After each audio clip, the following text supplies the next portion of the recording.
Hello दोस्तों, आप लोग का स्वागत है मेरे यूट्यूब चैनल पे। तो आज हम लोग पढ़ने वाले हैं क्लास 10th का रसायन विज्ञान केमिस्ट्री के बारे में। तो आज का चैप्टर रहेगा अम्ल क्षारक एवं लवण, एसिड बेस एंड साल्ट, अम्ल क्षारक एवं लवण। तो चलिए बिना देरी के हम लोग स्टार्ट करते हैं। तो पहला टॉपिक कहता है कि अम्ल क्या होता है। तो अम्ल यानी एसिड क्या होता है, तो कहता है ये स्वाद में खट्टे होते हैं। अम्ल जो होते हैं वो स्वाद में खट्टे होते हैं। ये नीले लिटमस को लाल में बदल देते हैं। ये जलीय विलयन में हाइड्रोजन आयन देते हैं। एसिड शब्द लैटिन भाषा से लिया गया है जिनका अर्थ है खट्टा। प्रबल अम्ल में भी कई तरह के होते हैं, प्रबल अम्ल और दुर्बल अम्ल। प्रबल अम्ल में आ जाएगा HCl हाइड्रोक्लोरिक अम्ल, H2SO4, HNO3। दुर्बल अम्ल में आ जाएगा CH3COOH, लैक्टिक अम्ल, ऑक्जेलिक अम्ल, इसे इत्यादि। फिर आता है सांद्र अम्ल। क्या है सांद्र अम्ल? तो जिसमें अम्ल अधिक मात्रा में होता है जबकि जल अल्प मात्रा यानी कम मात्रा में होता है, सांद्र अम्ल कहलाता है। तनु अम्ल क्या है? तो जिसमें अम्ल जो होता है वो कम मात्रा में होता है और जल अधिक मात्रा में होता है, जिसे तनु अम्ल कहते हैं। अब अगला टॉपिक रहेगा क्षारक क्या है, यानी बेस क्या है। तो क्षारक जो होता है ये स्वाद में कड़वे होते हैं। ये लाल लिटमस को नीले कर देते हैं। ये जल में हाइड्रो ऑक्साइड आयन देते हैं। फिर इसमें भी आता है प्रबल क्षारक और दुर्बल क्षारक। प्रबल क्षारक क्या है?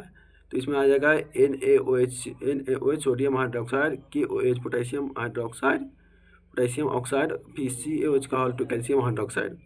फिर आएगा दुर्बल क्षारक। दुर्बल क्षारक यानी कमजोर क्षारक। इसमें आ जाएगा NH4OH। क्षार क्या है? अल्कली। तो जल में घुलनशील क्षार को क्षार कहते हैं। जो चीज़ जल में घुला हुआ रहता है, जो क्षार जल में घुल जाता है उसे क्या कहते हैं? क्षार कहते हैं। जैसे NaOH, KOH, MgOH का होल 2। लवण क्या है? साल्ट। तो लवण अम्ल व क्षारक की परस्पर अभिक्रिया से प्राप्त होता है। जब भी लवण बनता है तो कैसे बनता है? तो अम्ल और क्षारक होता है, दोनों जब अभिक्रिया करेंगे तो क्या बनता है? लवण बनता है। जैसे NaCl सोडियम क्लोराइड साधारण नमक, KCl पोटेशियम क्लोराइड। अगला टॉपिक है सूचक क्या है? इंडिकेटर, सूचक या सूचकांक। तो कहता है सूचक किसी दिए गए विलयन में अम्ल या क्षारक की उपस्थितियां दर्शाता है। इनका रंग या गंध अम्लीय क्षारक माध्यम में बदल जाता है। सूचक भी कई प्रकार का होता है, प्राकृतिक सूचक, कृत्रिम सूचक और गंधीय सूचक। प्राकृतिक सूचक में आते हैं, ये पौधे में पाए जाते हैं, लिटमस, लाल पत्ता गोभी इसमें, हाइड्रोजरिया पौधे फूल पत्ती में। कृत्रिम आ जाएगा, ये रासायनिक पदार्थ हैं, मैथिल ऑरेंज, फेनोल्फथैलीन। गंधिक सूचक में है, इन पदार्थों की गंध अम्लीय या क्षारक माध्यम में बदल जाती है, प्याज, लौंग, तेल इत्यादि। अब हम लोग पढ़ेंगे अगला, हम लोग पढ़ेंगे अम्ल एवं क्षारक की परस्पर अभिक्रिया। अम्ल और क्षारक मिलकर लवण प्लस जल का निर्माण करते हैं। उदासीनीकरण अभिक्रिया क्या है?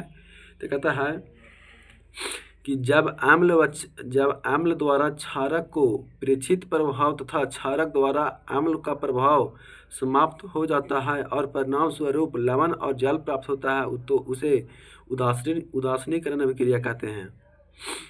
अम्लों के साथ धात्विक ऑक्साइड की अभिक्रिया क्या होता है?